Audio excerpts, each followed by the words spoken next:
तो स्वागत है आपका मेरे YouTube चैनल पे। आज हम क्लास 10th की यूपी बोर्ड की पहली क्लास लेंगे, जो कि है फिजिक्स का पहला चैप्टर। हमारा फिजिक्स का पहला चैप्टर है, हमारा क्या है तो प्रकाश का परावर्तन एवं अपवर्तन। प्रकाश का परावर्तन एवं अपवर्तन। ठीक,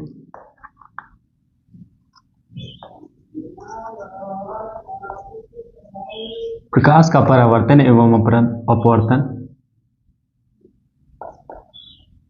reflection of light and reflection and refraction of light. ठीक, रिफ्लेक्शन ऑफ लाइट या रिफ्रैक्शन ऑफ लाइट दोनों कह सकते हैं। ठीक है, तो ये हमारा पहला चैप्टर है, प्रकाश का परावर्तन एवं अपवर्तन। ठीक है, तो चैप्टर के हिसाब से हम पहले देख लेते हैं, हम समझ लेते हैं कि प्रकाश होता क्या है। ठीक है, प्रकाश को समझ लेते हैं, प्रकाश होता क्या है। ठीक है, अगर हम प्रकाश की बात करें तो प्रकाश एक तरह की ऊर्जा है जो हमारी आंखों पे क्या करता है, संवेदनाएं उत्पन्न करता है, और उसी संवेदनाओं की वजह से हम क्या कर लेते हैं, किसी भी वस्तु को, हम आसपास की जितनी भी वस्तु हैं उसको हम देख सकते हैं। जिन पे प्रकाश नहीं पड़ेगा वो वस्तु हमें नहीं दिखाई देती है। मतलब अंधेरे में कोई भी प्रकाश नहीं होता है, जिससे हमें अंधेरे में कोई भी वस्तु हमें नहीं दिखाई देती। इस तरह से हम कह सकते हैं कि प्रकाश एक तरह की ऊर्जा है जिसकी वजह से हम क्या कर सकते हैं, किसी भी वस्तु को हम देख सकते हैं। तो प्रकाश क्या है, एक ऊर्जा है, एनर्जी है। ठीक है, प्रकाश एक ऊर्जा है यानी एनर्जी है। ठीक है, और इसी एनर्जी की वजह से हम क्या कर लेते हैं, किसी भी वस्तु को हम देख सकते हैं। ठीक है, तो ये तो हो गया प्रकाश का परिभाषा, डिफिनीशन। अगर हम बात करें इसकी विशेषताओं के बारे में, प्रकाश की विशेषताओं, कुछ प्रकाश विशेषताएं भी प्रकट करता है। ठीक है, तो जैसे हम पहली अगर विशेषता की बात करें, क्वालिटी की बात करें, तो पहली ही विशेषता होती है कि ये सीधी रेखा में चलता है। ये सीधी रेखा में चलता है, या सीधी रेखा में हम कह सकते हैं, सीधी रेखा में चलेगा।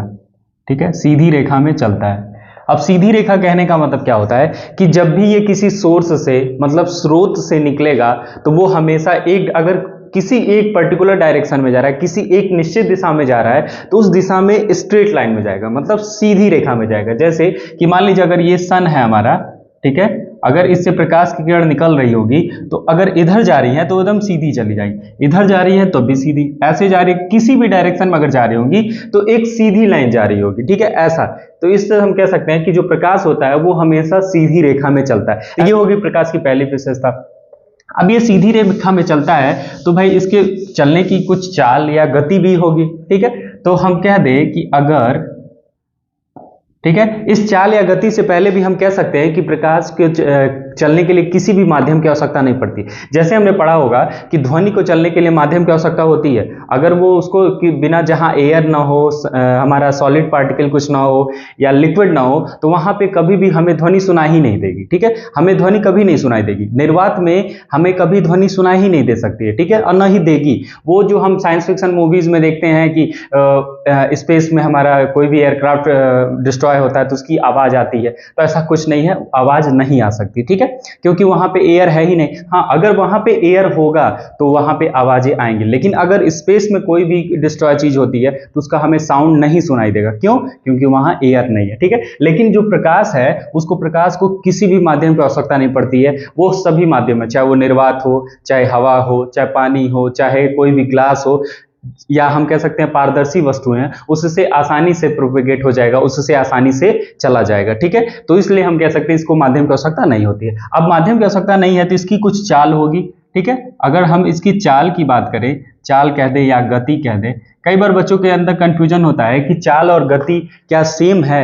हाँ, अगर नॉर्मली वे में कहा जाए तो हाँ सेम है, लेकिन अगर फिजिक्स के नजरिए से देखा जाए तो ये हमारी क्या है, ये हमारी एक तरह का सदिश राशि है, और ये हमारी क्या है, एक तरह की अदिश राशि है। ठीक है, सदिश, सदिश आप लोगों ने पढ़ा होगा। सदिश का मतलब क्या होता है, जिसके अंदर परिमाण एवं दिशा दोनों होगी। ठीक है, तो उसको सदिश राशि कहेंगे। और जिनके अंदर केवल और केवल परिमाण होगा वो क्या है, अदिश राशियां हैं, ठीक है। तो ये नॉर्मल है वे, ठीक है। तो चाल और गति, अब इसमें बात करेंगे कि पूरे इस यूनिवर्स में अभी तक जितने भी कुछ भी पार्टिकल डिस्कवर किए होंगे, चाहे कुछ भी डिस्कवर किया गया होगा, अब तक प्रकाश की चाल से किसी की भी चाल अधिक नहीं है। यानी हम कह सकते हैं कि जो प्रकाश की चाल है वो पूरे यूनिवर्स में सबसे तेज चलने वाला पार्टिकल है, ठीक है।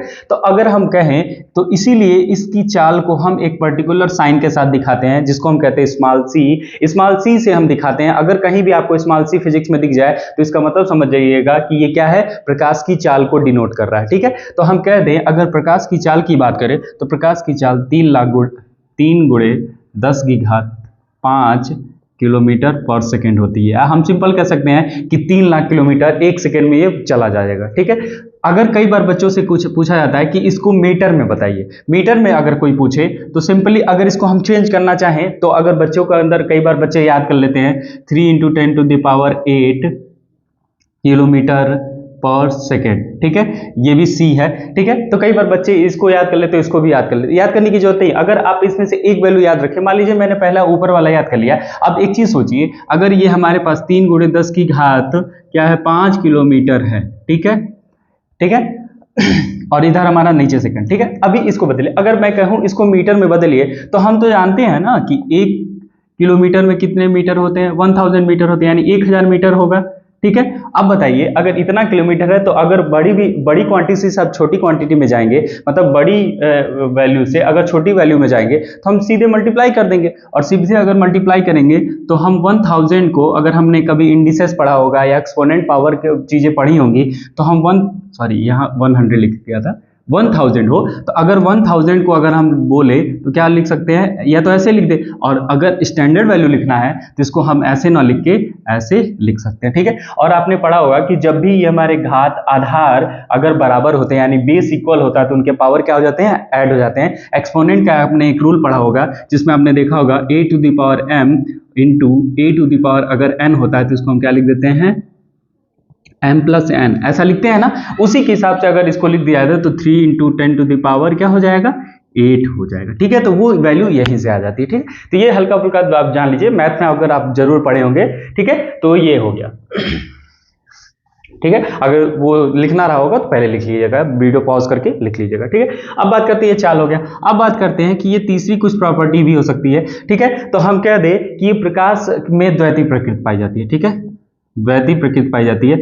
अब द्वैतीय प्रकृति पाने का मतलब क्या होता है, द्वैतीय प्रकृति उपस्थित होने का मतलब क्या होता है, इसके अंदर होता है, अगर हम कहें इसको डुअल नेचर, ठीक है, डुअल नेचर कह सकते हैं। एक नेचर हमारा होता है कर्ण प्रकृति,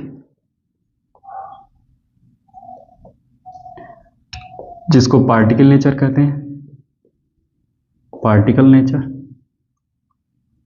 और दूसरा कह सकते हैं हमारा तरंग, वेव नहीं, तरंग प्रकृति, जिसको हम क्या कहते हैं, वेव नेचर, ठीक है, वेव नेचर। अब वेव नेचर की बात करेंगे तो ये हमारा विद्युत चुंबकीय तरंग होती है,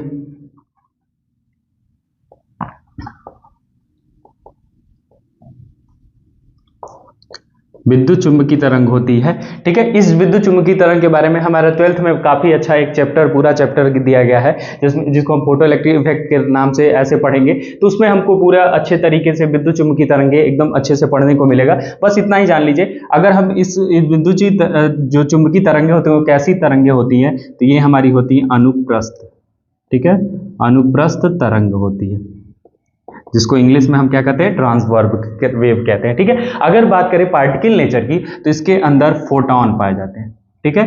फोटॉन क्या होते हैं, एक तरह के ऊर्जा के पैकेट होते हैं, कई बार इसको हम एच न्यू के थ्रू भी दिखा देते हैं। एच क्या है, तो एक तरह का प्लांक कांस्टेंट है, ठीक है। तो हम कह सकते हैं, इस आधार पे कह सकते हैं कि जो प्रकाश के अंदर होती है वो कर्ण प्रकृति और तरंग प्रकृति दोनों पाई जाती है। इसके अलावा भी अगर हम बात करें प्रकाश कौन कौन सी विशेषताएं प्रकट करेगा, तो एक तो हमने ऊपर लिखा ही है परावर्तन और अपवर्तन। तो जाहिर सी बात है ये प्रकाश जरूर परावर्तन शो करता होगा या अपवर्तन भी शो करता होगा, ठीक है। उसके अलावा हम अगले चैप्टर में हो सकता है पढ़ने को मिले वर्ण विक्षेपण, वो भी शो करेगा। उसके अलावा व्यतिकरण हो सकता है, विवर्तन हो सकता है, ये तमाम विशेषताएं हैं जो हमारा प्रकाश क्या करता है, शो करेगा। ठीक है, तो ये कुछ कॉमन विशेषताएं हो गई हमारी प्रकाश की। ठीक है, कई बार पूछा जा सकता है कि किरण पुंज किसे कहते हैं। ठीक है, तो किरण पुंज आप सिंपल समझ लीजिएगा कि जो प्रकाश के चलने का मार्ग होता है, पाथ होता है, उसी को हम किरण पुंज कहते हैं। ठीक है, तो ये बस इतना याद रखिएगा। बाकी आगे हम अगला टॉपिक जो मेन हमारा टॉपिक है उस पर हमको फोकस करना है,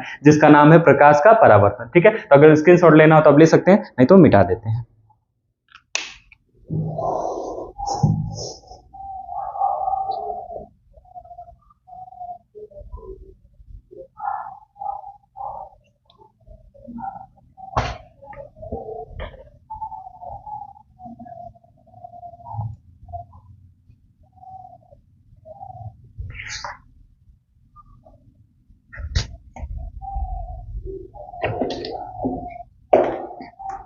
अब हमारा अगला टॉपिक है प्रकाश का परावर्तन। प्रकाश का परावर्तन,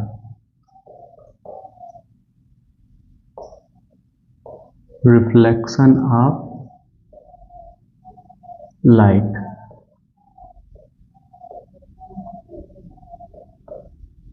ठीक है, अगर हम प्रकाश के परावर्तन की बात करें तो ये घटनाएं हमने बचपन में की हुई है। अगर बचपन में देखा जाए तो जैसे हम नई नई घड़ियां पहने होते थे या शीशे लिए होते थे, तो शीशे से हम प्रकाश की किरणों को ऐसे रिफ्लेक्ट करते थे और दूसरे दीवार पे या किसी के चेहरे पे हम फोकस करते थे, कहते थे ना फोकस कर रहे हैं। ठीक है, तो ये घटना क्या थी, ये प्रकाश का परावर्तन ही था और कुछ नहीं था। बचपन में भले हमें नहीं इस बारे में पता था, इसको हम एक खेल की तरह लिया करते थे, ठीक है, किसी को परेशान करने के लिए। लेकिन अगर हम आगे जब बढ़े तो यही हमारा एक प्रकाश का परावर्तन का हो गया, नियम हो गया। ठीक है, तो वो जो हम घटनाएं करते थे, जो भी एक्टिविटी हम करते थे बचपन में, वो कुछ नहीं था, ये प्रकाश का परावर्तन ही था। ठीक है, मतलब प्रकाश आती थी, इस शीशे पे पड़ती थी और वो दूर कहीं दूसरे किसी के चेहरे पे या किसी के दीवार पे वो हमें प्रकाश वहां दिखाई देता था, वहां पे उजाला होता था, तो हम कहते थे देखो हम फोकस कर रहे हैं। ठीक है, तो वही प्रकाश का परावर्तन था। अब प्रकाश का परावर्तन कहने का मतलब क्या होता है कि हम सिंपल इसको फिगर के थ्रू अगर समझा जाए तो हम कह सकते हैं, अगर कोई चिकना सरफेस है, ठीक है,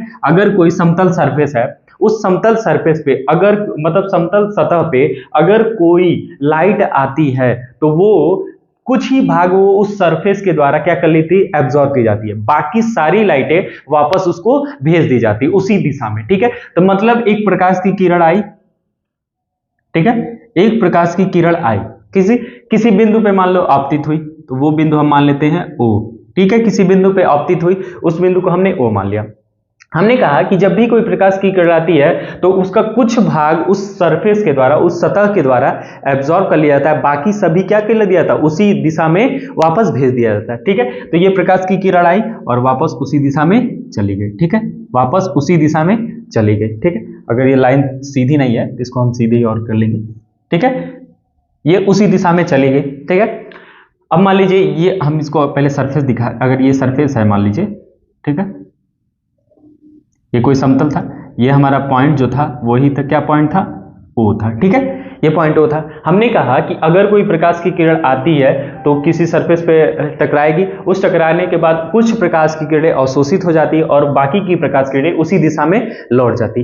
प्रकाश किरण की यही लौटने की घटना जो होती है ना, वही क्या कहलाता है, प्रकाश का परावर्तन कहलाता है। मतलब प्रकाश की किरण का आना और वापस उसी दिशा में लौट जाना। ठीक है, और वो कब होता है, जब हमारा सरफेस क्या हो, चिकना हो, ठीक है, समतल हो। ठीक है, तो यानी हम इसको अगर अच्छे वे में कहें तो जब भी प्रकाश की किरण किसी समतल पृष्ठ पे टकराती है तो वापस उसी दिशा में लौट जाती है। प्रकाश किरण के लौटने की घटना को, उसी दिशा में लौटने की घटना को हम क्या कहते हैं, प्रकाश का परावर्तन कहते हैं। ठीक है, प्रकाश का परावर्तन कहते हैं। अब हम यहां से पढ़ेंगे कि अगर हम इस बिंदु पे अगर हम एक नॉर्मल खींच दें, ठीक है, अगर एक हम नॉर्मल खींच दें, नॉर्मल का मतलब होता है कि अब परपेंडिकुलर, अब परपेंडिकुलर का मतलब होता है, आपने कभी रेखागणित में पढ़ा होगा कि अगर कोई सरफेस, अगर उस पर हम एक 90 डिग्री का एंगल बना दें, अब 90 डिग्री का एंगल बनाने के लिए हमने ए वाला एक चाप काट देते, फिर इधर से उतने ही चाप पे ऐसे और खींच देते थे। उसके अलावा हम कंपास का यूज करके हम 90 डिग्री बना देते हैं। ठीक है, तो अगर किसी भी थर्ड टेंजेंट लाइन या किसी भी दूसरी लाइन, किसी एक लाइन पे अगर उसके बीच जो बनने वाला कोण है अगर वो 90 डिग्री है तो हम उस लाइन को क्या कहेंगे, उसके परपेंडिकुलर। ठीक उसी तरह इस समतल पे एक हमने नॉर्मल ड्रा कर दिया, एक तरह का इमेजिनरी है, ठीक है। तो हमने इसको नाम दे दिया था एन। एन क्यों? क्योंकि इसको हम कहते हैं अभिलंब, ठीक है, और इंग्लिश में कहा जाता है नॉर्मल, इसी वजह से इसका नाम हमने एन रख दिया, ठीक है। अब देखिए ये जिस बिंदु पे गिर रही है, प्रकाश की किरण समतल टकरा रही है, तो जिस किसी बिंदु पे होगा तो उस बिंदु को हम क्या कहते हैं? आपतन बिंदु कहते हैं, ठीक है, आपतन बिंदु कहेंगे। इंग्लिश में अगर बात किया जाए तो पॉइंट ऑफ इंसिडेंस कहेंगे, पॉइंट ऑफ इंसिडेंस कहते हैं, ठीक है। अब मान लीजिए, अब जो प्रकाश की किरण इस पॉइंट ऑफ इंसिडेंट पे इंसिडेंट होती है तो उसको हम क्या कहते हैं? उसी को हम कहते हैं आपतित किरण, उसी को कहते हैं, इसको मिटा दें, उसी को हम कहते हैं आपतित किरण, ठीक है, या इंसिडेंट रे, इंसिडेंट रे, ठीक है। ये इंसिडेंट हो गया। अब मान लीजिए ये जो आपतित किरण है ये आई और वापस उसी दिशा में लौट गई, तो जो प्रकाश की किरण उसी दिशा में लौटती है उस प्रकाश की किरण को क्या कहते हैं? परावर्तित प्रकाश किरण या परावर्तित किरण, परावर्तित किरण, यानी इंग्लिश में बात किया तो रिफ्लेक्टेड रे। इंग्लिश हल्का फुल्का जानते रहिए, क्योंकि आगे अगर आप अच्छी हायर एजुकेशन लेंगे तो आपके जो स्ट्रीम होगा अचानक हिंदी से इंग्लिश में चल जाएगा, ठीक है, इंग्लिश जानते रहिए, ठीक है। अब ये हो गया, यानी प्रकाश की किरण आई और वापस उसी दिशा में लौट गई, तो ये हो गया आपतित किरण, और जो लौटी उसको कहते हैं परावर्तित किरण। जिस बिंदु पे टकराई वो आपतन बिंदु, और उसके बीच उसी बिंदु पर हमने एक परपेंडिकुलर लाइन ड्रा कर दी, इमेजिनरी लाइन कह सकते हैं, जिसको हम अभिलंब या नॉर्मल कहते हैं, ठीक है। अब ये बात हो गया। अब यहां से हम कुछ कोड बन रहा होगा, देखेंगे। अगर हम बात करेंगे, दूसरे पेन से इसको लिख लेते हैं, अगर हम देखें तो यहां पे हम देख रहे होंगे इसके बीच और इन दोनों के बीच कुछ ना कुछ एंगल बन रहा होगा, ठीक है। तो उस एंगल को हम क्या बोलेंगे? इसको हम दिखाते हैं आई और इसको हम दिखाते हैं आर से, ठीक है। आर से क्यों? क्योंकि वो नॉर्मल और रिफ्लेक्टेड रे के बीच में बना है, इसीलिए हम इसको आर से। आई क्यों? क्योंकि ये आपतित किरण या इंसिडेंट रे और नॉर्मल के अभिलंब के बीच में बना है, इसीलिए आई से। इनका पहला लेटर और इसका पहला लेटर को स्मॉल में लिख देते हैं तो वो उसका कट का। तो कई बार पूछा जाता है कि अच्छा आई किसे कहेंगे, ठीक है, या आर किसे कहेंगे, ठीक है। तो इसको हम बोल देंगे आपतन कोण, आपतन कोण, और इसको बोलेंगे परावर्तन कोण। क्या बोलेंगे? परावर्तन, ठीक है, परावर्तन कोण हो गया, ठीक है। आपतन कोण को इंसिडेंट एंगल या एंगल ऑफ इंसिडेंस भी बोला जाता है, और परावर्तन कोण को रिफ्लेक्टेड एंगल या एंगल ऑफ रिफ्लेक्शन भी बोला जाता है, ठीक है। तो कुछ भी बोल सकते हैं। ये हो गया हमारा आपतन और परावर्तन को, ठीक है। यही हमारा पूरा फिनोमिना जो है वो प्रकाश के अपवर्तन को शो करता है। अब आता है बात कि कई बार परीक्षाओं में पूछ दिया जाता है कि आपतित किरण किसे कहते हैं, परावर्तित किरण किसे कहते हैं, अभिलंब किसे कहते हैं, अपवर्तन आपतन बिंदु किसे कहते हैं, आपतन कोण किसे कहते हैं, परावर्तन कोण किसे कहते हैं। तो हम अगर आपतित किरण पूछा जाए तो जो किरण किसी भी समतल पृष्ठ पर टकराती है तो वो उसको हम आपतित किरण कहते हैं। जो किरण टकराने के बाद वापस उसी दिशा में लौटती है उस किरण को परावर्तित किरण कहते हैं। जिस बिंदु पे टकराती है उस बिंदु को आपतन बिंदु कहते हैं। उस बिंदु से अगर हम एक परपेंडिकुलर या अभिलंब रेखा खींच दे जिसको हम नॉर्मल या अभिलंब कहते हैं, ठीक है। आपतन कोण किसे कहते हैं? तो अभिलंब और आपतित किरण के बीच के कोण को क्या कहते हैं? आपतन कोण कहते हैं। परावर्तन कोण की बात आज पूछा जाए तो इसको हम कह सकते हैं परावर्तित किरण एवं अभिलंब के बीच बनने वाले कोण को क्या कहते हैं? आर कहते हैं या परावर्तन कोण कहते हैं। अब इसी के आधार पे हमारा परावर्तन का दो नियम आते हैं, ठीक है।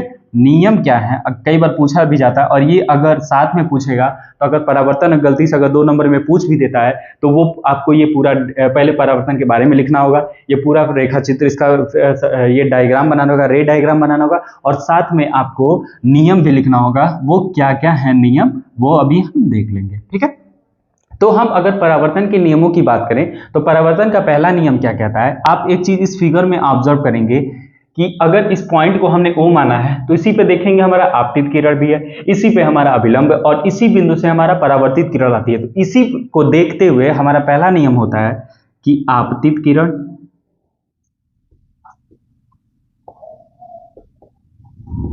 आपतित किरण, परावर्तित किरण, परावर्तित किरण एवं जो अभिलंब होता है, अभिलंब, वो एक ही तल पर स्थित होते हैं। ठीक है, कैसे होते हैं? एक ही तल पे स्थित होते हैं। कैसे होते हैं? एक ही तल पे स्थित होते हैं। अगर हम देखें तो देखो इसी बिंदु पे हमारा अब आपतित किरण भी है, परावर्तित किरण और अभिलंब भी है। ठीक है, तो पहला नियम यही कहता है कि आपतित किरण, परावर्तित किरण तथा अभिलंब या एवं अभिलंब एक ही तल पे क्या होते हैं? स्थित होते हैं। ठीक है, स्थित होंगे। दूसरा नियम क्या कहता है? कहता है कि जो ये परावर्तन कोण होगा, जो परावर्तन कोण होगा या एंगल ऑफ रिफ्लेक्शन होगा या रिफ्लेक्टेड एंगल होगा, वह परावर्तन कोण सदैव आपतन कोण की क्या होगा? बराबर होगा। आपतन कोण के क्या होगा? बराबर होगा। आपतन कोण के क्या होगा? सदैव बराबर होगा। ठीक है, अगर हम इसको अगर ऐसे दिखा दिया जाए तो इसको कई बार दिखाया जाता है, इसको हम ऐसे लिख सकते हैं। क्या लिख सकते हैं? Angle I is equal to angle R. ठीक है, इसको हम ऐसे दिखा सकते हैं। ठीक है, ठीक है, अगर आपके पास टाइम ना हो तो आप ऐसे एक angle I is equal to angle R भी लिख देंगे, तब भी दूसरा नियम हो जाएगा। लेकिन ज्यादातर कोशिश करिएगा कि आप इसको परावर्तन कोण सदैव आपतन कोण के बराबर होता है ये लिख लेंगे। ठीक है, बराबर होगा। तो अब इसी पे एक क्वेश्चन भी पूछ सकता है ऑब्जेक्टिव में, छोटा सा क्वेश्चन है, पूछने की संभावना बहुत कम है, लेकिन अगर कभी पूछ दे, मान लीजिए कहीं आपतन कोण या अपवर्तन कोण, सॉरी आपतन कोण या परावर्तन कोण की वैल्यू दे दिया। ठीक है, जैसे आपतन कोण की वैल्यू दे दिया गया, मान लीजिए आई की वैल्यू है, क्या है?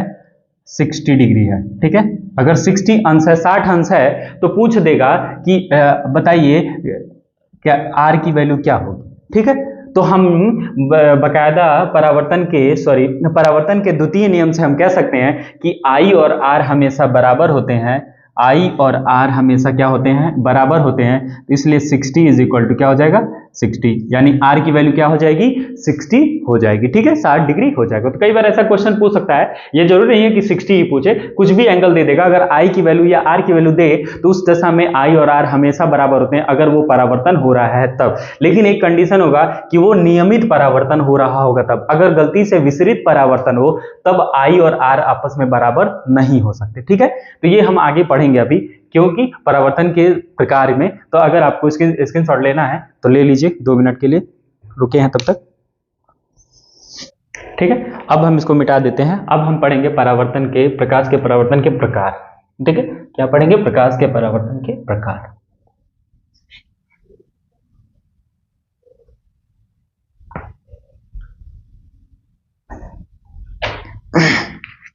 अगर हम प्रकाश के परावर्तन के प्रकार की बात करें, टाइप्स, तो पहला हमारा प्रकार होता है, पहला जो प्रकार होगा वो नियमित परावर्तन। नियमित परावर्तन, नियमित परावर्तन, जिसको हम कहते हैं रेगुलर रिफ्लेक्शन।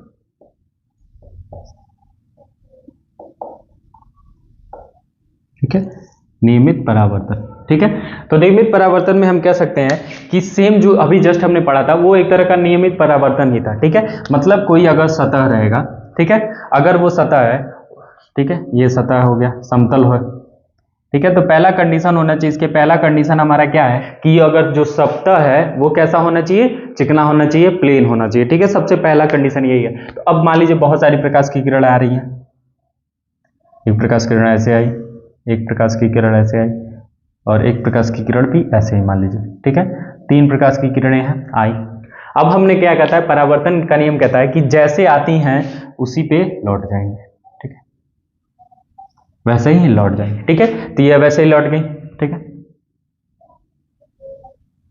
तो प्रकाश का जो ये परावर्तन है, इस परावर्तन को हम क्या कहते हैं, नियमित परावर्तन। ठीक है, कि मतलब जिस एंगल से आएंगी उसी एंगल पे वापस लौट जाएंगी। उसके लिए कंडीशन क्या होना चाहिए, जो हमारा सतह है ये स्मूथ होना चाहिए, चिकना होना चाहिए। ठीक है, पहला हो गया।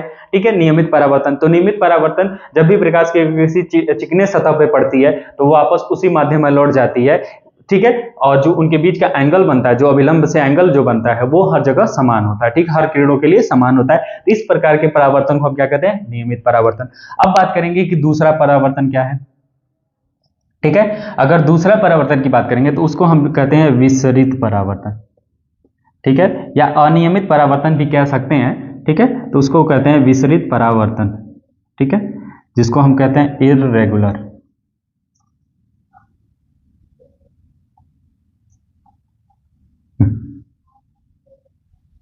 Irregular reflection. क्या कहते हैं, इररेगुलर रिफ्लेक्शन या विसरित परावर्तन। तो इसमें क्या होगा, इसमें हमारा परावर्तन के जो नियम सेकंड होगा वो बिल्कुल तरीके फॉलो नहीं होगा। फॉलो नहीं होगा का मतलब अगर हमारा ये सरफेस ऐसे खुरदुरा, ठीक है, कैसे भी बना सकते हैं, खुरदुरा हो। अब इस पे अगर कोई प्रकाश की किरण आएगी तो एक प्रकाश की किरण ऐसे आएगी, मान ली वो ऐसे निकलेगी। ठीक है, अगर दूसरी प्रकाश की किरण आएगी, ये यहाँ है तो ऐसे निकल सकती है। ठीक है, तीसरी प्रकाश की किरण आई, मान लीजिए ऐसे आई।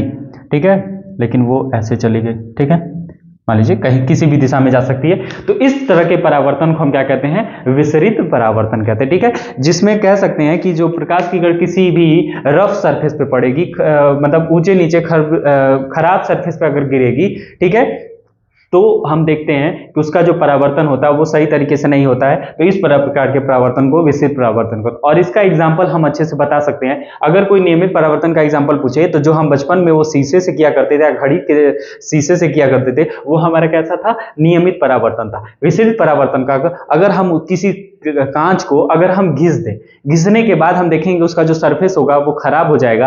अब हम प्रकाश की किरणों को जब रिफ्लेक्ट कराएंगे तो देखेंगे प्रकाश की किरण सारी इस पर गिरेंगी, लेकिन कुछ इसके द्वारा अवशोषित हो जाएगी, कुछ इधर चली जाएगी, कुछ इधर चली जाएगी। जो हम स्टार्टिंग में उसी कांच से जो हम उस दीवार पे एक अच्छी खासी लाइट वहां दिखा रहे थे, उसी ग्लास को अगर घिस दिए तो हम देखेंगे वो सामने हमें लाइट बहुत डीम नजर आएगी, बहुत हल्की नजर आएगी। इसका मतलब वो क्या है, यही विसरित परावर्तन है। मतलब जितनी प्रकाश की किरणें आ रही हैं वो पूरी तरीके से वहां नहीं पहुंच रही हैं, कोई किसी डायरेक्शन में, कोई किसी दिशा में, कोई किसी दिशा में जा रही है, जिसकी वजह से जो सामने हमें दिखता था पहले प्लेन ग्लास से, एकदम अच्छे शीशे से, वो अब हमें नहीं दिख रहा है। ठीक है, तो यही हमारा था विसरित और नियमित परावर्तन का एग्जाम्पल, और ये उसका रे डायग्राम अगर पूछा जाए तो आप इसको बना लेंगे। ठीक है, इसको शॉर्ट ले लीजिए अगर लेना है तो।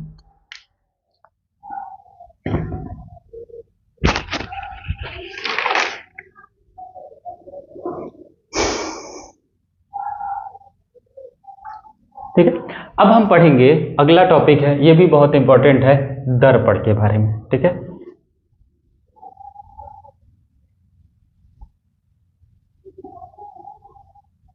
अब हम पढ़ेंगे दर्पण। ठीक है, दर्पण यानी मिरर।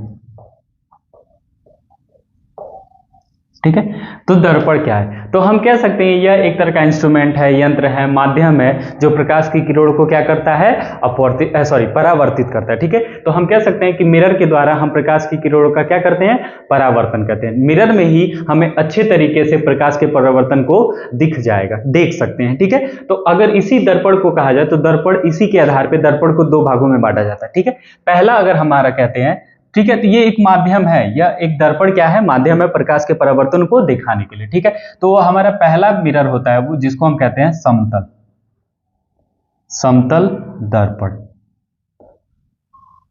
समतल दर्पण यानी प्लेन मिरर, प्लेन मिरर। ठीक है, समतल दर्पण। दूसरा क्या होता है हमारा, गोलीय दर्पण लिख सकते हैं गोलीय दर्पण। ठीक है, यानी स्फेरिकल मिरर। ठीक है, तो हम पहले समझ लेते हैं कि समतल दर्पण किसे कहेंगे। ठीक है, तो समतल दर्पण को अगर फिगर से देखा जाए तो समतल दर्पण वह दर्पण होता है जिसका जो रिफ्लेक्टेड सरफेस होता है वो क्या होगा, प्लेन होगा, एक समतल होगा। ठीक है, तो ये हमारा समतल है। ठीक है, अब कई बार पूछा जाता है कि इसका जो समतल है वो कैसे रिफ्लेक्टर बनाया जाता है। सिंपल एक समझिए, एक ग्लास को लेते हैं, ग्लास को पहले हम क्या करते हैं, साफ करते हैं। वो भी साफ करने के लिए आप अगर कभी अम्ल क्षार लवण पढ़ेंगे तो उसमें कहा जाता है कि जो अम्ल होता है उसमें HCl अम्ल से हम उसके सरफेस को, सतह को क्या करेंगे, साफ करते हैं। साफ करने के बाद हम जानते हैं कि जो ये पॉलिश किया गया, ये पॉलिश हमारा क्या है, AgBr का है, या सिल्वर ब्रोमाइड का हो सकता है, या सिल्वर आयोडाइड का हो सकता है। ठीक है, सिल्वर, ठीक है, AgBr या AgI का, यानी सिल्वर ब्रोमाइड और सिल्वर आयोडाइड के हम क्या करते हैं, पॉलिश करते हैं। ठीक है, पॉलिश करते हैं, जो ही पॉलिश करते हैं तो जो वही प्रकाश की किरण जो उस ग्लास से आर पार निकल जा रही थी, ठीक है, जिसको हमने पढ़ा होगा पारदर्शी, अपारदर्शी और पारभासी। ठीक है, अगर नहीं पता होगा तो फिर भी बता दिया जाएगा अभी क्या होता है पारदर्शी। अगर चलिए देख लेते हैं, अगर पारदर्शी है तो पारदर्शी का मतलब होता है वे पदार्थ जिससे प्रकाश की किरण बाहर आर पार चली जाती है, जैसे जल हो गया, वायु हो गया, हमारा ग्लास हो गया, कांच जो होता है वो हमारा क्या है, पारदर्शी माध्यम है। अपारदर्शी का मतलब जिससे प्रकाश की किरण आर पार ना हो सके, जैसे हमारा लकड़ी, लोहा, कागज, ये सभी क्या, कागज नहीं कहेंगे, ये सभी हमारा क्या होता है, अपारदर्शी होता है। पारभासी का मतलब जिससे हम कुछ आर पार पूरी तरीके से ना दिखाई दे, जिससे हम कई बार देखते हैं ना, कई चीजों से हमें आर पार पूरी अच्छी तरीके से नहीं दिखाता। जैसे हमारा अगर खूब घिसा कांच हो तो उससे हल्का फुल्का दिखाई देता है, या गंदा पानी हो उसमें अगर हमको देखना हो तो हल्का फुल्का दिखाई देता है। ठीक है, या वो जो ऑक्सी पेपर होता है, एक पेपर होता है जिसे आप लोग देखते होंगे, उस पर रख के किसी फिगर को उगाया जाता है। ठीक है, वो ऑक्सी पेपर भी हमारा क्या है, पारभासी का एग्जाम्पल है। ठीक है, ट्रांसपेरेंट, ट्रांसलूसेंट और ओपेक मीडियम। ठीक है, तो ये तीनों है। तो उसी तरह इस ग्लास को क्या करते हैं हम, अपारदर्शक बनाने के लिए Ag ब्रोमाइड या Ag आयोडाइड का,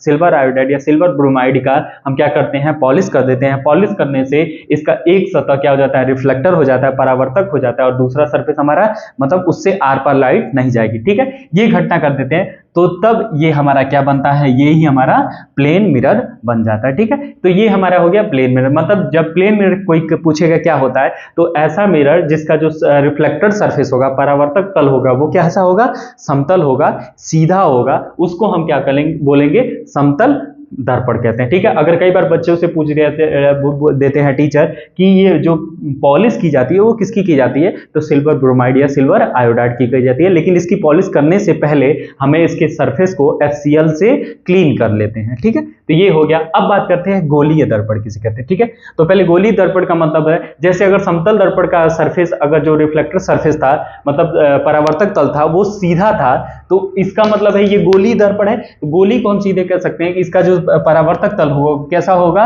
कर्व होगा, यानी वक्र होगा। ठीक है, वक्र होगा यानी कर्व होगा। ठीक है, कैसा होगा, वक्र होगा यानी कर्व होगा। कर्व, वक्र का मतलब गोल होगा। ठीक है, तो उसको हम गोलीय दर्पण कहेंगे। जिसका रिफ्लेक्टेड सरफेस या परावर्तक तल वक्र होगा या कर्व होगा, वो हमारा क्या होता है, गोलीय दर्पण होता है। और इसी कर्व के आधार पे गोलीय दर्पण को हम दो भागों में बांटते हैं। पहला होता है क्या, अवतल, अवतल दर्पण। ठीक है, और दूसरा होता है उत्तल दर्पण। पहला क्या होता है, अवतल दर्पण, और दूसरा होता है उत्तल दर्पण। इसको हम कर सकते हैं कॉनकेव मिरर, और इसको बोलते हैं कॉन्वेक्स मिरर। ठीक है, कॉनकेव मिरर या कॉन्वेक्स मिरर, अवतल दर्पण और उत्तल दर्पण। ठीक है, तो अब इसी आधार पे अब मान लीजिए अवतल दर्पण, उत्तल दर्पण बनाए कैसे जाते हैं। तो अगर एक गोला है, ठीक है, पूरी तरह से गोल नहीं बना होगा, ठीक है, फिर भी सुन लीजिए, गोले को क्या कर दिया जाता है, किसी गोले को हम काट देते हैं और उसके भाग पे हम क्या करते हैं, करे करते हैं। ठीक है, तो मान लीजिए हमने इसको यहां से काटा और इसको यहां से काट दिया। ठीक है, अगर इसको हम काट के निकालें तो एक ऐसे मान लीजिए और एक ऐसे। ठीक है, अब हम क्या करते हैं, हम कह सकते हैं अवतल दर्पण किसे कहेंगे। ठीक है, तो पहले हम समझ लेते हैं अवतल दर्पण किसे कहेंगे। तो अवतल दर्पण का मतलब होता है कि ऐसा दर्पण जिसका परावर्तक तल क्या होगा, अगर हम बात करें, ठीक है, अगर हम इसकी बात करें तो अवतल दर्पण का मतलब होता है जिसका परावर्तक तल, जिसका परावर्तक तल, ठीक है, जिसका परावर्तक तल क्या होगा, अंदर की तरफ, जिसका परावर्तक तल अंदर की तरफ, अंदर की ओर दबा होगा, अंदर की ओर क्या होगा, दबा होगा, जिसका परावर्तक तल हमारा अंदर की ओर दबा होता है। जैसे ये एक हमने बनाया, ठीक है, अब इसके बाहर पे हम क्या कर दिए, पॉलिश कर दिए, ठीक है, बाहर की ओर पॉलिश कर दिए। तो ये जो दर्पण है हमारा, ये क्या है, हमारा अवतल दर्पण है। देखिए इसका अंदर वाला जो सरफेस है, इसका अंदर वाला सरफेस, अगर यहाँ से कोई लाइट आएगी तो ये क्या होगा, उसको रिफ्लेक्ट कर देगा, ठीक है। कई बार बुक में इसको ऐसे ना बना के ऐसे भी बना दिया जाता है, ठीक है, ऐसे बना दिया जाता है, तो ये ऐसे ज़्यादा अच्छे से समझ आ जाएगा, ठीक है। मतलब जिसका जिसका परावर्तक तल अंदर की तरफ क्या होता है, दबा होता है। तो देखिए अंदर की तरफ जो सरफेस है वो हमारा क्या है, परावर्तन है, परावर्तक तल है, और जो बाहर की तरफ क्या किया गया है, पॉलिश किया गया है। तो दूसरा हम लिख सकते हैं, जिसके बाहर सरफेस पे बाहर की ओर, बाहर की ओर चांदी की कलई, ठीक है, चांदी की कलई, कलई का मतलब होता है वही पॉलिश, ठीक है। तो सिल्वर का मतलब चांदी होता है। तो और बाहर की तरफ क्या की रहेगी, चांदी की कलई की रहेगी, और अंदर की ओर जो परावर्तक तल होगा वो दबा होगा। अंदर की तरफ परावर्तक तल दबा होगा और बाहर की तरफ चांदी की कलई की गई रहेगी बाहर वाले सरफेस पे, तो उस दर्पण को हम क्या कहते हैं, अवतल दर्पण कहते हैं। अब बात करें उत्तल दर्पण, तो उत्तल दर्पण को कहते हैं, ये हमारा अवतल दर्पण है,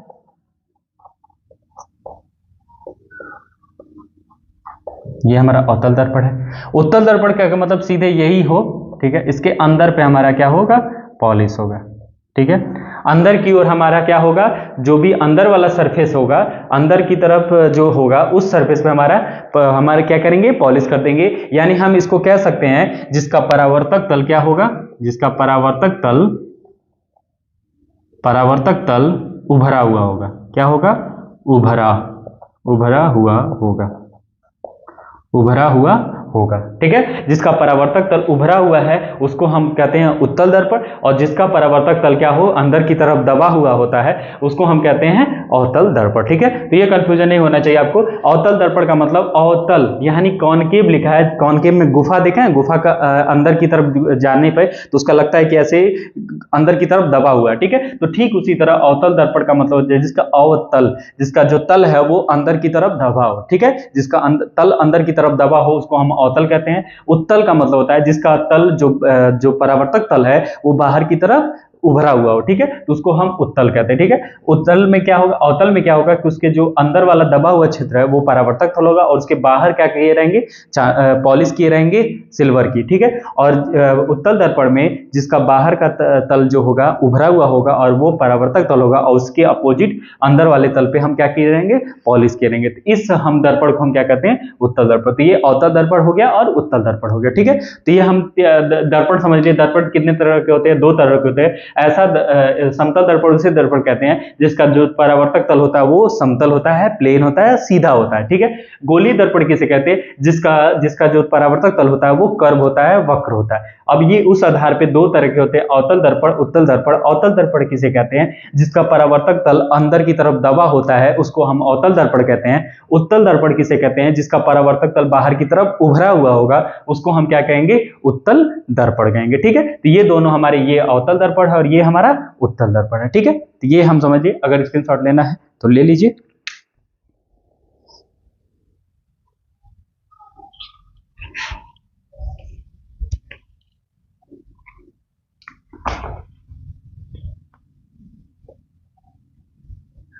बाकी अगर आपको क्लास के नोट्स चाहिए होगा तो सारी क्लास की नोट्स ये चैप्टर खत्म होते ही लगभग मिल जाएगा। अगर आप चाहेंगे, अगर आपको लगेगा कि नहीं एक खत्म होने पर नहीं, जैसे जो जो क्लास चलती जा रही है उसकी नोट्स अगर मिल जाए तो आप वो भी कमेंट करके बता सकते हैं कि हाँ मुझे वो नोट्स, इस क्लास की नोट्स अभी तुरंत चाहिए, तो वो भी आपको प्रोवाइड कर दी जाएगी। नहीं तो ये चैप्टर खत्म होते ही इस पूरे चैप्टर की नोट्स आपको दे दी जाएगी, ठीक है। हैंड राइटिंग में लिखी हुई नोट्स आपको पूरी तरह से प्रोवाइड हो जाएगी। बाकी आपको ये समझना है तो इसको आप रफ पे समझ सकते हैं, और नोट्स को कंप्लीट करना होगा तो ये चैप्टर खत्म होने या ये क्लास के खत्म होने के बाद जितना इस क्लास में पढ़ाया गया रहेगा उस क्लास की नोट्स आपको प्रोवाइड कर दी जाएगी, दे दी जाएगी, ठीक है। तो अब हम पढ़ेंगे, अब इसमें कुछ इंपॉर्टेंट चीजें हैं कि इस गोलीय दर्पण में कुछ परिभाषाएं निकल के आती हैं, तो हम इसको लिख सकते हैं गोलीय दर्पण की परिभाषाएं।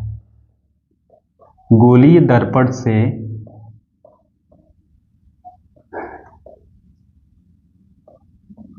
से जुड़ी परिभाषाएं।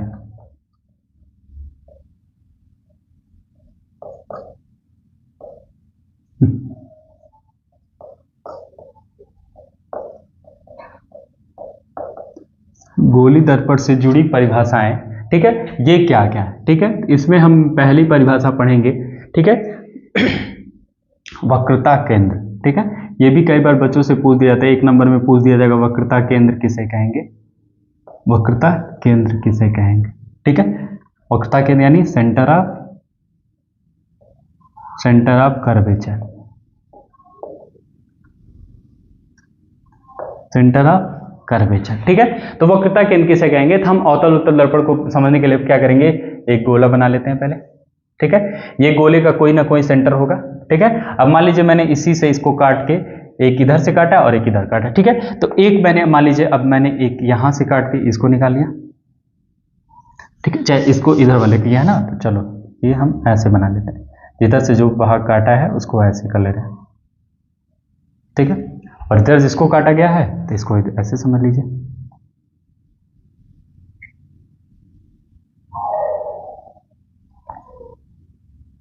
ठीक है। अब ये हमने एक गोले को काट लिया, ठीक है। अब ये गोले का एक केंद्र है, ये याद रखे रहिए कि गोले का जो केंद्र है यही एक केंद्र है, ठीक है। अब हमने ये हमारा क्या है, अगर हम इसको पूछें तो क्या है, ये उत्तल दर्पण है।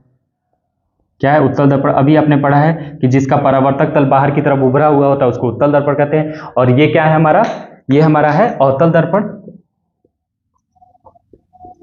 ये हमारा है अवतल दर्पण।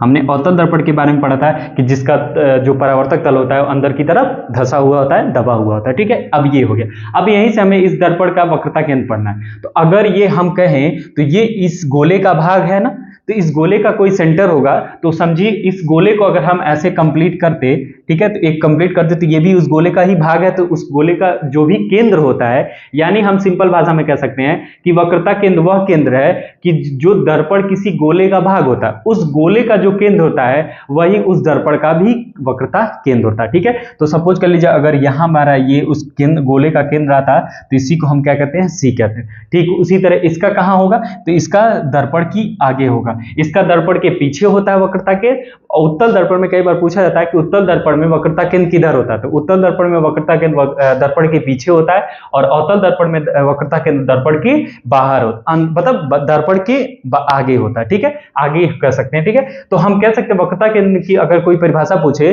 तो वो दर्पण जिस गोले का भाग होता है उस गोले के केंद्र को ही उस दर्पण का क्या कहते हैं, वक्रता केंद्र, ठीक है। जैसे हमने एक गोला बनाया, इससे 2 दर्पण को काट के निकाल लिया, तो इस गोले का भी केंद्र है, तो ये दर्पण उसी गोले का, अगर इस पर हम फिट बैठाएं तो ये केंद्र यहाँ पे आके फिट बैठ जाएगा, उसी तरह इसको अगर यहाँ बैठाएं तो इसका भी केंद्र यहाँ के फिट बैठ जाएगा, ठीक है। तो सिंपल वे में कह सकते हैं कि वक्रता केंद्र एक गोले का केंद्र होता है जिससे वो दर्पण काट के बनाया गया होता है, ठीक है। तो दर्पण का वक्रता केंद्र हम क्या पूछा जाए कि अवतल दर्पण या उत्तल दर्पण का वक्रता केंद्र किसे कहते हैं, तो किसी भी दर्पण का वक्रता केंद्र उस गोले का केंद्र ही होता है जिससे वो दर्पण काट के बनाया गया रहता है, ठीक है। सिंपल वे में कह सकते हैं कि दर्पण जिस गोले से काट के बनाया गया होगा उस गोले के केंद्र को ही उस दर्पण का क्या कहते हैं, वक्रता केंद्र कहते हैं, ठीक है। सिंपल ये उसका केंद्र हो गया। अब अगली जो परिभाषा पूछी जाएगी वो पूछी जाती है क्या, वो अगली परिभाषा हमारी है कि ध्रुव किसे कहते हैं। तो ध्रुव से पहले हम मुख्य अक्ष पढ़ लेते हैं, ठीक है।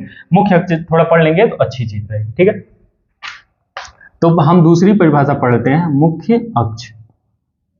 मुख्य अक्ष जिसको हम कहते हैं क्या, प्रिंसिपल एक्सिस, प्रिंसिपल एक्सिस, ठीक है। प्रिंसिपल एक्सिस, मुख्य अक्ष किसे कहेंगे, ठीक है। तो मुख्य अक्ष कहने का मतलब क्या होता है कि अब मान लीजिए अगर यह हम दर्पण बना दी, ठीक है, और ये एक हमारा अवतल दर्पण है, फिगर से समझेंगे तो अच्छे से समझ आएगा, ठीक है। अब हमने कहा कि मुख्य अक्ष, इसका कोई सेंटर है, यहां हमने कहा था कि उत्तल दर्पण में सेंटर उसके पीछे होगा और अवतल दर्पण में वक्रता केंद्र क्या होगा, उसके आगे होगा, ठीक है। तो हम सिंपल कह सकते हैं कि मुख्य अक्ष वो रेखा होती है, वो काल्पनिक रेखा होती है जो उस दर्पण के सेंटर ऑफ कर्वेचर से होके जाएगी, ठीक है।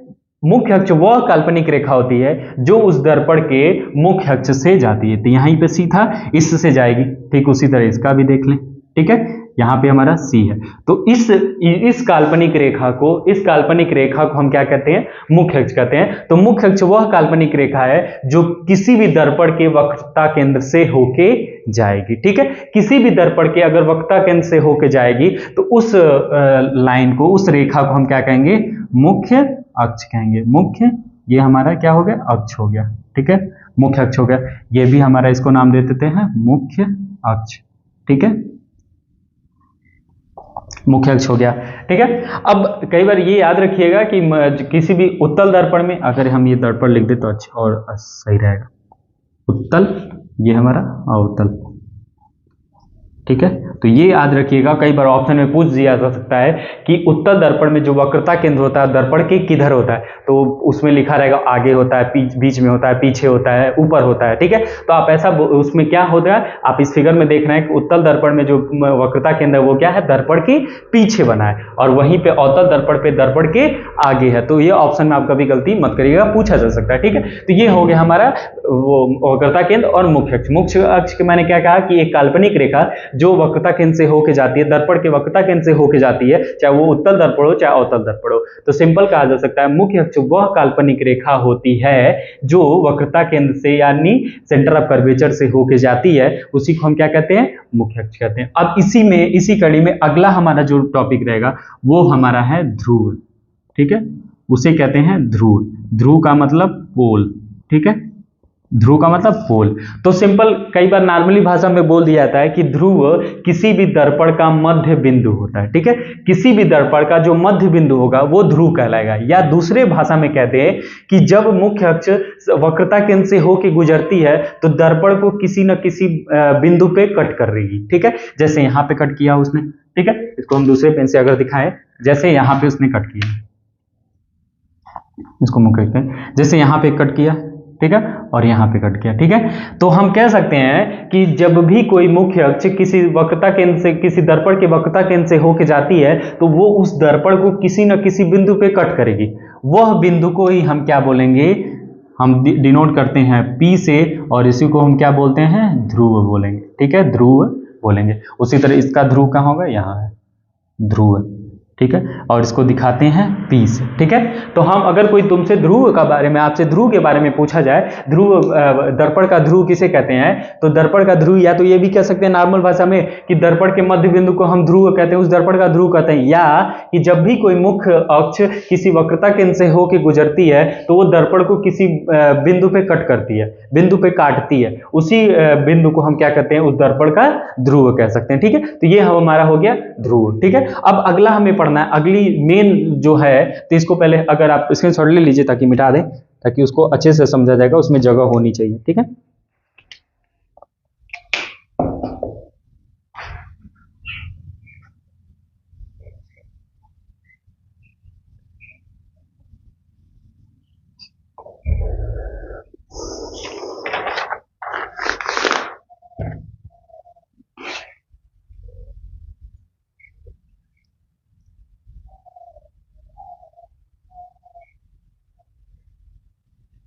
ठीक है, तो एक हम यहाँ दोनों दर्पण बना देते हैं और इसको थोड़ा सा दूरी बनाएंगे। ठीक है,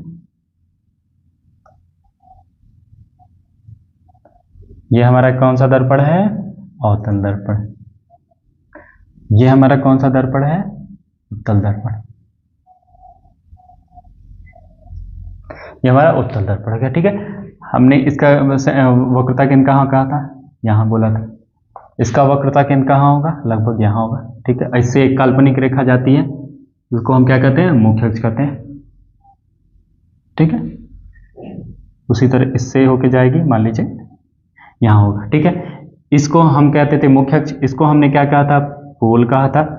इसको भी हमने पोल यानी ध्रुव कहा था। यहाँ पे हमारा P पॉइंट है। ठीक है, हमने बार बार कहा कि उत्तल दर्पण में वक्रता केंद्र उसके पीछे होता है, और उत्तल दर्पण में उसके वक्रता केंद्र क्या होता है, आगे होता है। ठीक है, अब इसके बारे में बात किया जाए आगे। अब पूछा जाएगा कि अगली हमारी जो है वो है हमारी फोकस। ठीक है, ये बहुत इंपॉर्टेंट है, जिसको हम कहेंगे फोकस, किसे कहेंगे। ठीक है, फोकस बिंदु या फोकस किसे कहते हैं, ठीक है। तो फोकस की बात की जाती है, तो इसमें कहा जाता है कि जब भी कोई प्रकाश की किरण मुख्य अक्ष के समांतर जाएगी, ठीक है, जब भी कोई प्रकाश की किरण मुख्य अक्ष के समांतर जाती है तो परावर्तन के पश्चात, ठीक है, तो यहां भी प्रकाश जारी है और यहां भी जारी है, ठीक है। जब भी कोई प्रकाश की किरण मुख्य अक्ष के समानांतर जाएगी, ठीक है, तो क्या होगा कि वो अब इसमें अंदर की तरफ में ये कर्व हमारा सरफेस है तो ये बाहर की तरफ निकलेगी, ठीक है, यहां बाहर की तरफ निकल गई, ये भी बाहर की तरफ निकल गई, ठीक है। यहां भी क्या होगा, अब यहां पे देखिए ये सरफेस अंदर की तरफ दबा होगा तो बाहर की तरफ नहीं निकलेगी, ये अंदर की तरफ निकलेगी। तो किसी बिंदु पे मान ली निकल रही है, यहां पे निकल रही है और यहां पे, ठीक है, अगर कहा जाए तो ऐसे यहां पे चली जाएगी, ठीक है। तो यहां पे दो दशाएं देख रहे हैं। अभी अगर अब यहां पे देखिए, इसको हम पहले इसको हम रे डायग्राम बना रहे हैं, उसके बाद अच्छे से आपको समझा दिया जाएगा, समझ आ जाएगा कि क्या है, क्या कहना हम चाह रहे हैं, ठीक।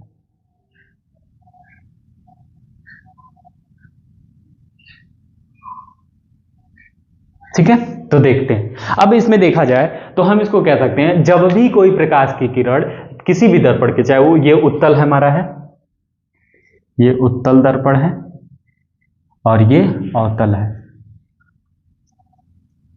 ठीक है, तो इसको समझिएगा, ठीक है। जब भी कोई प्रकाश की किरण उत्तल दर्पण हो या अवतल दर्पण हो, उसके मुख्य अक्ष के समानांतर जाएगी। मुख्य अक्ष के देखिए समानांतर है, समांतर रेखाएं क्या कहती हैं, जिनके बीच की दूरी हर जगह समान होती है, ठीक है, और वो अनंत पे जाके मिलती हैं, क्योंकि हम जानते हैं कि कोई भी रेखाएं जब अनंत पे जाती हैं तो वो कैसी हो जाती है, कर्व हो जाती हैं, झुक जाती हैं एक दूसरे की ओर और आपस में जाके मिल जाती है। इसलिए हम कहते हैं कि जो प्रकाश की रेखाएं होती है अगर समांतर हैं या कोई भी रेखा अगर समांतर है तो जाके अनंत पे अवश्य मिलेगी, ठीक है। तो ये एक कॉन्सेप्ट है।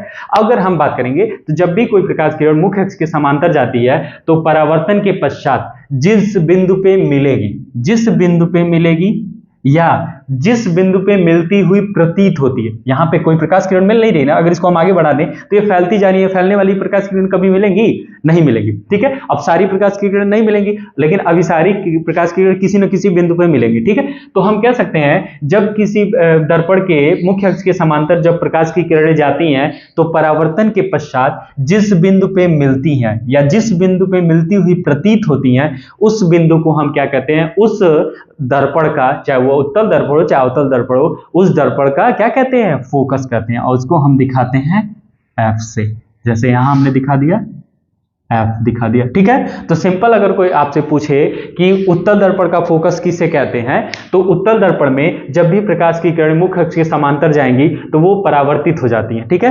परावर्तित होंगी तो वो कहीं पे मिलती नहीं है, लेकिन अगर हम उसको पीछे मिलाएं तो देखते हैं किसी न किसी मुख्य अक्ष की किसी न किसी बिंदु पे वो एक दूसरे को कट करेंगी। जिस बिंदु पे करेंगी वही उस दर्पण, उत्तल दर्पण का क्या होगा, फोकस होगा। अवतल दर्पण के फोकस के बारे में पूछा जाए तो जब भी मुख्य अक्ष के समांतर चलने वाली प्रकाश की किरण परावर्तित होंगी तो परावर्तन के पश्चात मुख्य अक्ष पे किसी न किसी बिंदु पे कट करेंगी, ठीक है। वही बिंदु क्या होगा, उस अवतल दर्पण का फोकस होगा। तो यह भी पूछा जा सकता है कि उत्तल दर्पण का फोकस कहां स्थित होता है, तो उत्तल दर्पण का फोकस हमेशा उत्तल दर्पण के पीछे स्थित होता है, और अवतल दर्पण में जो फोकस होता है वो हमेशा उत्तल दर्पण के, अवतल दर्पण के क्या होता है, सामने होता है, ठीक है। तो ये इसमें कंफ्यूज मत होइएगा, उत्तल दर्पण का फोकस दर्पण के पीछे होगा, अवतल दर्पण का फोकस और दर्पण के आगे होगा, ठीक है। तो ये हम समझ लिए फोकस।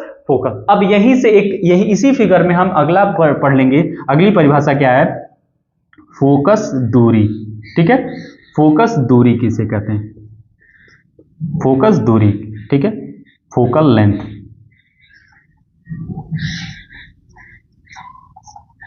फोकस दूरी या फोकल लेंथ, ठीक है।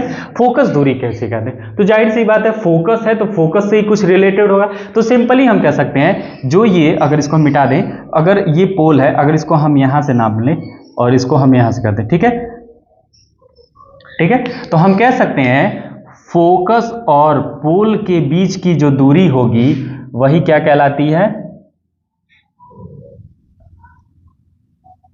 जो फोकस और पोल के बीच की, ध्रुव और दर्पण के ध्रुव और फोकस के बीच की जो दूरी होगी उसी को हम क्या कहते हैं, फोकस दूरी, और इसको स्मॉल F से दिखाते हैं, ठीक है। तो अगर कोई तुमसे आपसे फोकस दूरी की बात पूछा जाए तो बोलना कि दर्पण के किसी भी दर्पण के ध्रुव और उसके फोकस बिंदु से या फोकस के बीच की दूरी को ही हम क्या कहते हैं, फोकस दूरी कहते हैं, ठीक है। सिंपल ये समझ लीजिएगा कि किसी भी दर्पण के ध्रुव और फोकस की बीच की दूरी को ही, किसी दर्पण के फोकस और ध्रुव की बीच की दूरी को ही हम क्या कहते हैं, फोकस दूरी कहते हैं। इसे हम स्मॉल f से डिनोट करते हैं, ठीक है।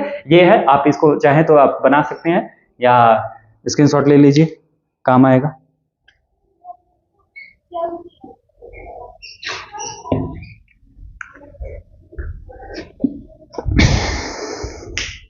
अब हम इसको क्या करते हैं, मिटा देते हैं, ठीक है।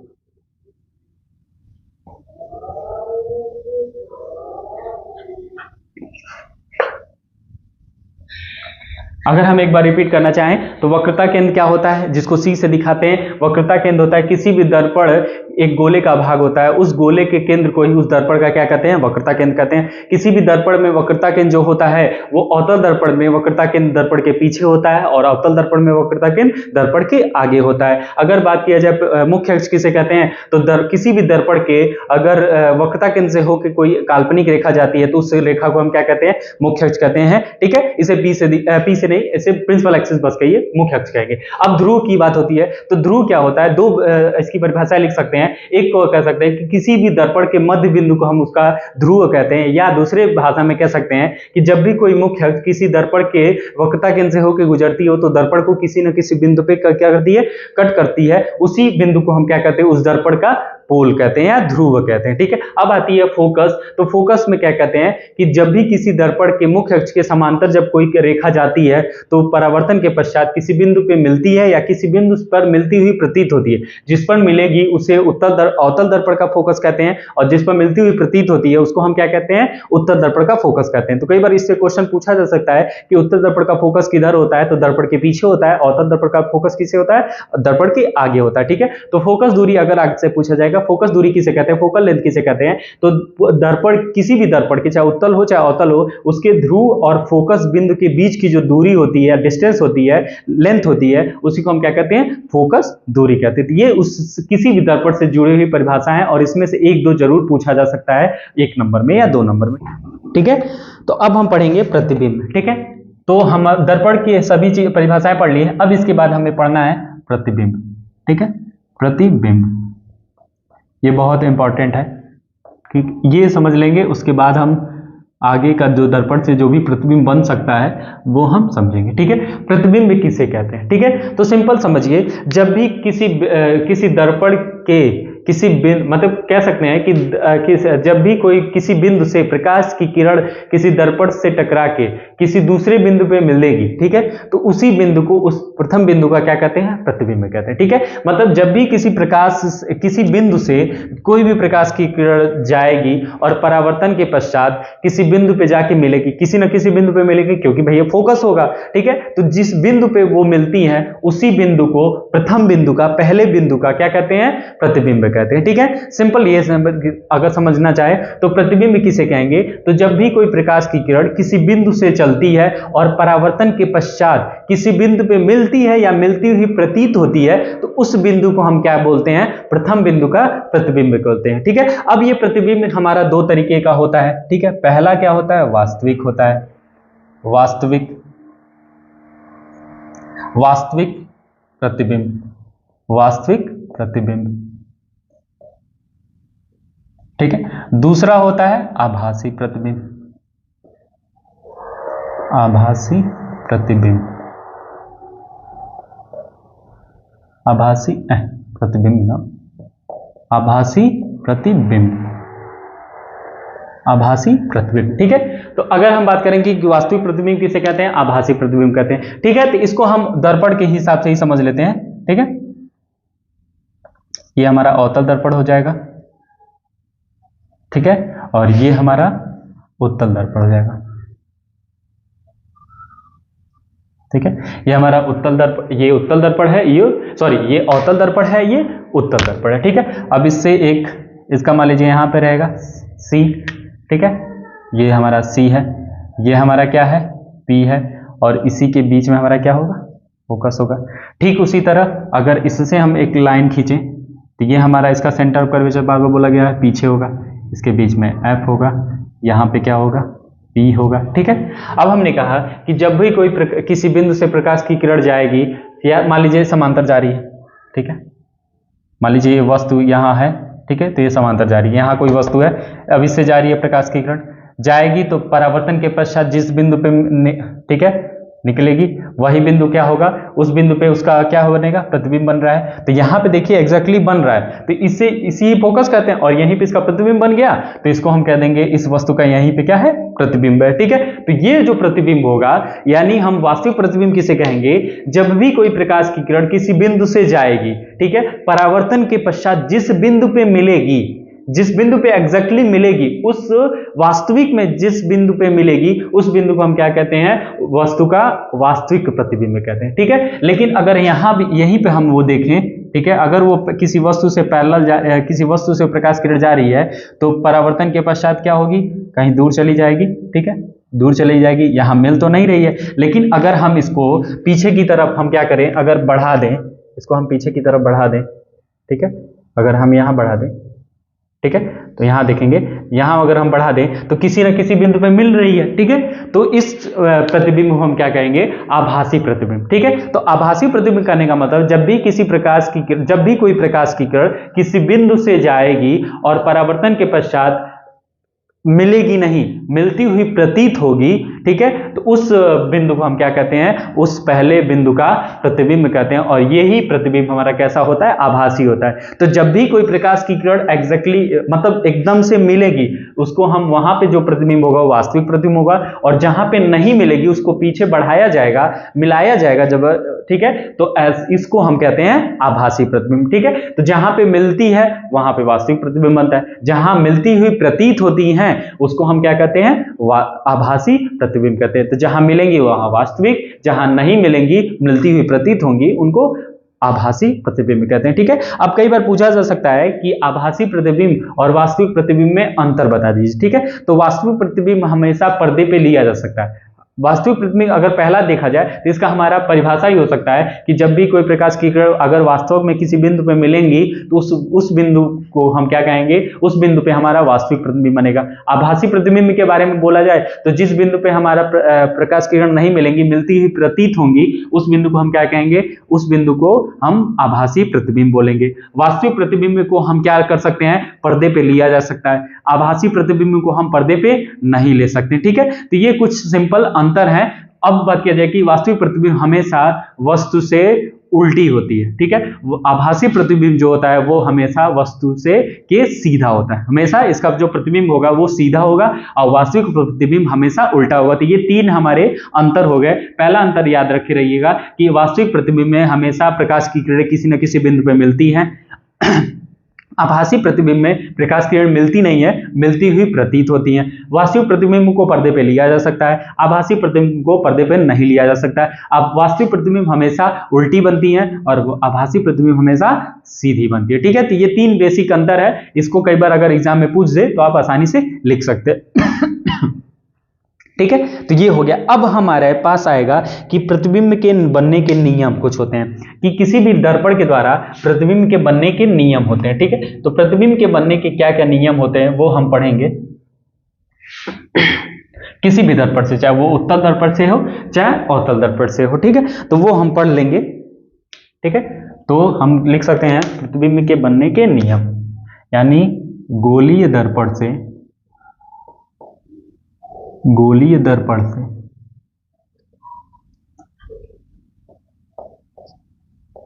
प्रतिबिंब के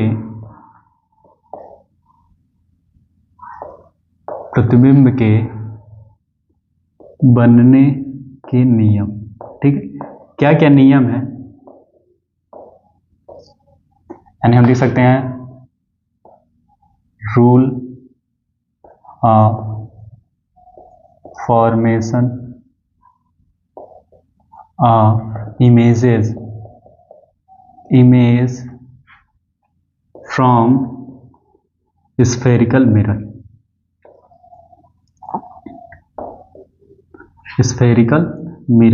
ठीक है, किसी भी मिरर से जो प्रतिबिंब बनता है उसके कुछ नियम होते हैं, ठीक है। किसी भी नियम के थ्रू ही वो प्रतिबिंब बनेंगे, ठीक है। तो उसका पहला नियम हम क्या पढ़ेंगे, पहला नियम हम कहते हैं, ठीक है, पहला नियम क्या कहता है, तो वो पहले हम फिगर बनाएंगे, फिगर के साथ ही उस नियम को समझते चलेंगे, ठीक है। तो ये हमारा क्या रहेगा, ये अवतल दर्पण है, ये हमारा उत्तल दर्पण है।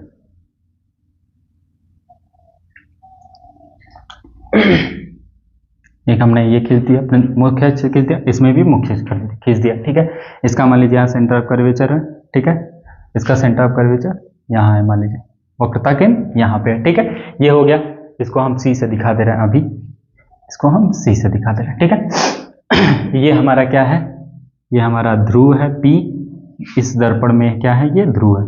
इसको हम क्या कहेंगे, इसको बार बार लिख लीजिए, अवतल और दूसरा उत्तल, ठीक है। ये उत्तल है, ये अवतल है, ठीक है। तो पहला नियम क्या होता है कि जब भी कोई प्रकाश की किरण मुख्य अक्ष के समांतर जाती हैं, ठीक है, ठीक है, ठीक है, जब भी कोई प्रकाश की किरण किसी मुख्य अक्ष के समांतर जाएंगी तो परावर्तन के पश्चात हमेशा मुख्य अक्ष से ही निकलेंगी, ठीक है। जब भी कोई प्रकाश की किरण क्या होगी, मुख्य अक्ष के समांतर जाएगी तो हमेशा और हमेशा फोकस से ही जाएगी, हमेशा, कभी भी इधर उधर नहीं जाएगी। जब भी कोई प्रकाश की किरण मुख्य अक्ष के समांतर जाएगी तो वो हमेशा फोकस से होके जाएगी, ठीक। उसी तरह इसको भी देख लें, मुख्य अक्ष समांतर कोई भी प्रकाश की किरण जाएगी, ठीक है, जब भी कोई प्रकाश किरण मुख्य अक्ष के समांतर जाएगी तो परावर्तन के पश्चात, ठीक है, यहां तो ये बाहर निकलेगी, लेकिन अगर इसको हम बढ़ाएंगे तो क्या कहीं ना कहीं किसी बिंदु पे क्या होगी, कट करेगी, ठीक है। तो इस बिंदु पे कट की, इसको हम क्या कहेंगे, इसी को फोकस कहेंगे। यानी पहला नियम कहता है कि जब भी कोई प्रकाश की किरण, चाहे वो अवतल दर्पण से जाए के लिए जाए या उत्तल दर्पण के जाए, जब भी कोई प्रकाश की किरण किसी दर्पण के मुख्य अक्ष के समांतर जाएगी, किसी दर्पण के मुख्य अक्ष के समांतर जाएगी तो परावर्तन के पश्चात हमेशा फोकस से ही गुजरेगी। देखो ये नहीं गुजरा तो इसको हमने गुजारा, प्रतीत ऐसा हो रहा है, और इसमें एग्जैक्टली गुजर रही है, ठीक है। तो पहला नियम यही कहता है कि जब भी कोई प्रकाश की किरण समांतर जाएगी, किसके समांतर रहेगी, अगर वो समांतर रहेगी किसके, मुख्य अक्ष के, अगर वो मुख्य अक्ष के समांतर रहेगी तो परावर्तन के पश्चात कहां से जाएगी, परावर्तन के बाद कहां से जाएगी, फोकस से जाएगी। हमेशा याद रखना ये चीजें, अगर बोले तो फिर हमारा इमेज फॉर्मेशन गलत हो जाएगा, फोकस F से होके जाएगी, ठीक है। तो पहला कंडीशन यही कहता है कि जब भी कोई प्रकाश की किरण मुख्य अक्ष के समांतर जाती है तो हमेशा फोकस से ही गुजरती है। ये पहला नियम हो गया, ठीक है। दूसरा नियम क्या कहता है, तो दूसरा नियम इसी का हम कह सकते हैं रिवर्स है, इसी को हम कहते हैं रिवर्स कह सकते हैं। दूसरा नियम ना बिल्कुल इसी का क्या है, रिवर्स है, इसी का बिल्कुल रिवर्स है। तो अगर इसको हम रिवर्स करें, इसको हम मिटा दें, ठीक है, अगर हम मिटा दें, सपोज करते हैं मिटा देते हैं, ठीक है। तो अगर हम इसी का रिवर्स कर दें तो दूसरा नियम कहता है, दूसरा नियम क्या कहता है, प्रतिबिंब बनने के दूसरा नियम ये होगा कि जब भी कोई प्रकाश की किरण जब भी कोई प्रकाश की किरण फोकस से होके जाएगी, ठीक है, हम कह सकते हैं जब भी कोई प्रकाश की किरण फोकस से होके जाएगी तो परावर्तन के पश्चात मुख्य अक्ष की क्या हो जाएगी, समांतर हो जाएगी, ठीक है। परावर्तन के पश्चात मुख्य अक्ष समांतर हो जाएगी। दूसरा नियम ये कहता है कि जब भी कोई प्रकाश किरण फोकस से होके जाएगी, मुख्य फोकस होके जाएगी, ठीक है, तो परावर्तन के पश्चात मुख्य अक्ष की क्या हो जाएगी, समांतर हो जाएगी, ठीक है। यानी अवतल दर्पण में अगर फोकस से होके जाएगी तो वो मुख्य के समांतर हो जाएगी, ठीक है। इसी तरह यहां भी कहते हैं अगर कोई प्रकाश की किरण आ रही है तो ये, अगर इसको हम इसे पीछे करिए, मान लीजिए इसको बढ़ा रहे थे, समझिए फोकस से होके गई होगी, ठीक है। तो यहां भी जब जाएगी तो परावर्तन के पश्चात क्या होगी, ये मुख्य के समांतर हो जाएगी। कैसी हो जाएगी, मुख्य के समांतर हो गई, देखिए, ठीक है। तो ये ही दूसरा नियम है कि जब भी कोई प्रकाश की किरण, दूसरा नियम में कहता है कि जब भी कोई प्रकाश की किरण मुख्य फोकस से होके जाएगी तो हमेशा परावर्तन के पश्चात मुख्य अक्ष के समांतर हो जाएगी, प्रिंसिपल एक्सिस के पैरेलल हो जाएगी, ठीक है। दूसरा नियम कहता है। तीसरा नियम यहीं पे कहता है, तीसरा नियम क्या कहेगा, तीसरा नियम भी हम देख लेते हैं। तीसरा नियम क्या कहता है, ठीक है, तीसरा नियम क्या कहेगा, ठीक है, तीसरा नियम क्या कहता है इसको भी देख लेते हैं हम लोग, ठीक है।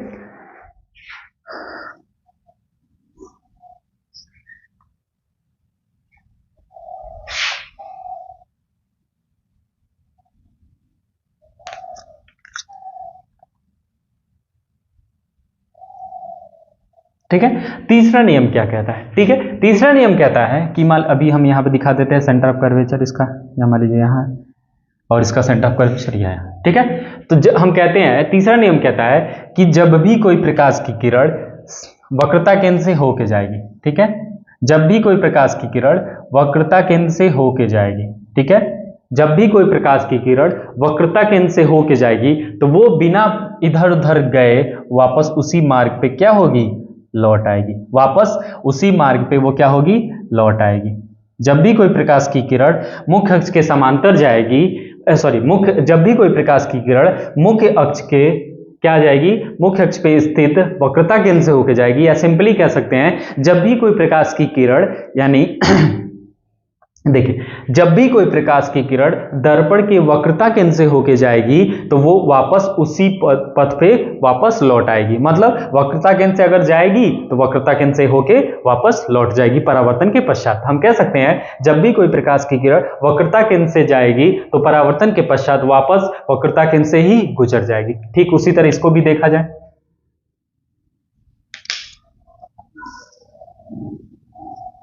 अगर इसको हम ऐसे बना दें, ठीक है, तो ये जाएगी और वापस क्या हो जाएगी, लौट जाएगी। ठीक है, अगर कोई प्रकाश की किरण है, अगर वो वक्रता केंद्र से होके जाएगी तो वापस वक्रता केंद्र से लौट आएगी। ठीक है, अब वो इधर उधर नहीं कहीं डिफ्लेक्ट होगी। तो यही हमारा गोलीय दर्पण से प्रतिबिंब के बनने के 3 नियम है। पहला नियम ये कहता है कि जब भी कोई प्रकाश की किरण मुख्य अक्ष के समांतर जाएगी तो परावर्तन के पश्चात हमेशा फोकस से होके गुजरेगी या गुजरती हुई प्रतीत होगी। ठीक है, अवतल और उत्तल के लिए। दूसरा कहता है कि जब भी कोई प्रकाश की किरण, ये तीसरा नियम है, ठीक है, दूसरा कहता है कि जब भी कोई प्रकाश की किरण मुख्य अक्ष पे स्थित फोकस से होके जाती है तो परावर्तन के पश्चात हमारा क्या हो जाती है, मुख्य अक्ष के समांतर हो जाती है। ठीक है, ये ठीक है, या अगर जाती हुई प्रतीत होती है तो मुख्य अक्ष के समांतर हो जाती है। सिंपल दूसरा नियम कहता है। तीसरा नियम कहता है कि जब भी कोई प्रकाश की किरण दर्पण की वक्रता केंद्र से होके जाती है तो बिना किसी और एंगल से परावर्तित होते हुए वापस उसी मार्ग को पे लौट आती है। सिंपल यही कह सकते हैं कि जब भी कोई प्रकाश की किरण वक्रता केंद्र से जाएगी तो वापस उसी वक्रता केंद्र से होके लौट आएगी। ठीक है, ये हमारे 3 नियम है और इन्हीं तीनों नियमों के आधार पे हम उत्तल दर्पण से और अवतल दर्पण से बनने वाले प्रतिबिंब के बारे में हम लोग आसानी से पढ़ेंगे। ठीक है, तो ये 3 नियम याद रखिएगा और ये याद रहा तो हम हमेशा आसानी से कोई भी प्रतिबिंब किसी भी दर्पण के आगे किसी भी पोजीशन स्थिति पे रखा हो तो हम आसानी से वो कर लेंगे। ठीक है, तो हम पहले पढ़ते हैं कि अवतल दर्पण से प्रतिबिंब कैसे बनता है। ठीक है, तो ये हम पढ़ेंगे अब